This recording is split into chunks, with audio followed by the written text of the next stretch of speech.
All right, let's talk about parenting. I mean, it's something so personal, right?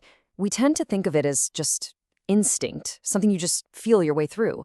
But what if I told you that what feels like instinct is actually a script, a kind of hidden cultural blueprint that's been shaping how we raise our kids for generations? I think it's the one question every parent asks themselves, right? Am I doing this right? Is there one best way to raise a child? We all want the same thing, what's best for our kids. But here's the kicker. What if there is no single formula for what's best? What if the answer is totally different depending on your culture? Yeah, the answer is, well, it's not simple. It's almost like it's written in a kind of cultural code. You see, parenting is one of the main ways a culture actually passes itself on. All its values, its social norms, its big ideas about how the world works, it all gets baked into how we raise our kids. It's basically the instruction manual for creating a person who will thrive in a very specific society. Okay, so let's dig into this idea of a cultural blueprint. This isn't just some nice sounding metaphor. Psychologists have actually found that our culture creates this invisible script for how to be a parent. It guides our choices in ways we're probably not even aware of. And the foundation of that whole script? It comes down to something called a worldview. Think of it as the basic operating system for a culture. And the most important piece of that operating system is how it defines a person. Is a person, at their core, a separate, independent individual, or are they fundamentally a piece of a larger group? That one question, that single answer, changes everything about parenting. So this basically splits into two big models. On one side, you've got what's called the independent self, which is really common in a lot of Western cultures. The idea here is that the self is this unique, stable thing. So the whole point of parenting is to help your kid express themselves, to build their self-esteem, to achieve their own goals. But then on the other side, you have the interdependent self, which you see more in many Asian, African, and Latin American cultures. Here, the self isn't fixed, it's shaped by its relationships. So the goal isn't to stand out, it's to fit in. The big values are things like self-control and making sure the group is in harmony. And these aren't just, philosophical suggestions. This is the core programming that dictates the goals of parenting. Okay, so that's the theory. But what does this actually look like in the real world? How does a big idea like a worldview change how a parent deals with a temper tantrum?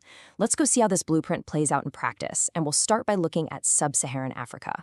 Now, before we get into the specifics, it's really important to get some context here, because this isn't just some interesting academic discussion. The stakes are incredibly high. Just look at this number. Back in 2010, an estimated 29.5 million young kids in sub-Saharan Africa were facing low cognitive or social emotional development. I mean, that's a huge number. It just goes to show how absolutely crucial the role of a caregiver is in that part of the world. So, what does parenting actually look like there? Well, the first thing to know is that you can't just slap a simple label on it. It's way more complex than that. For one, there's a really strong it takes a village mindset. Discipline isn't just mom and dad's job, it's a community responsibility. And here's where it gets interesting. While over a third of caregivers do believe physical punishment is necessary, a huge majority, we're talking over 70%, also use nonviolent methods, like just talking it out. It's why those meet Western boxes like authoritarian don't really fit. A parent can be super strict in one context, and then incredibly warm and explanatory in the next. And this quote is a perfect example of what I'm talking about. Among the Yoruba in Nigeria, it's not like elders wait for the parents to show up. If a child misbehaves, an elder in the community steps in and provides discipline right then and there. Child-rearing is truly a shared collective job. All right, now let's hop over to Southeast Asia, where we see a different kind of philosophy often take the lead. I'm sure you've heard this one, spare the rod, spoil the child. That single proverb, it gives you such a clear window into a common cultural view. From this perspective, harsh discipline isn't about being mean. It's seen as an absolutely necessary tool to build a child's character, to teach them respect and their place in the social order. But, and this is a huge but, it would be a massive mistake to paint all of Southeast Asia with one brush. The region is incredibly diverse. I mean, look at this. In the Philippines, a permissive parenting style is actually the norm for a big majority. Then you jump to Cambodia, and traditionally, it's the total opposite, authoritarian, where obedience is everything. And then you've got places like Indonesia with this fascinating shift. Parents might be super permissive when the kids are little, but once they hit about age 6, boom, things get a lot more authoritarian because that's when they're seen as old enough to really get it. And that pressure to maintain authority and uphold tradition can lead to some really, really extreme actions.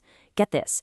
One Cambodian mother in a study reported that to stop her son from playing video games, which she saw as a bad influence, she actually chained him to a bed. Now, from our perspective, that sounds shocking. But for her, it was a desperate, last-ditch effort to keep her parental authority in a world she felt was changing too fast. It's just a really stark look at how these cultural clashes can play out inside a single family. So this all leads to a huge question. What happens when you take one of these cultural blueprints and drop it into a totally different country with a completely different set of rules? Well, that's the daily reality for millions of immigrant and refugee parents. For them, parenting becomes this intense balancing act, a constant negotiation between the old world and the new. And for refugee families, this challenge is just amplified by the deep wounds of trauma. It's tragic, really, because that trauma can start this vicious cycle. You see it here. It begins with the parent who has lived through war or conflict. That experience can then affect their parenting. Maybe they become extremely overprotective, or maybe they even start leaning on their child for support, reversing the roles. And the end result is that the child's own risk for things like anxiety and depression goes way up. The trauma gets passed down. And even beyond that specific trauma, immigrant parents are just hit with a whole wave of cultural conflicts. Think about it. A disciplinary tool that was totally normal back home might be illegal in their new country, which can completely undermine their authority. They're trying to pass on their language and their values, but it's a constant struggle. They have to figure out a school system that's completely foreign to them. All this while often facing discrimination and while their kids are just soaking up the new culture like little sponges, often way faster than they are. But here's the thing. It's not just a story of struggle and conflict. Something really incredible happens, a process called acculturation. And this isn't about losing your old culture. It's not about assimilation. It's more like a fusion. Families start to blend beliefs and practices from their home culture and their new one.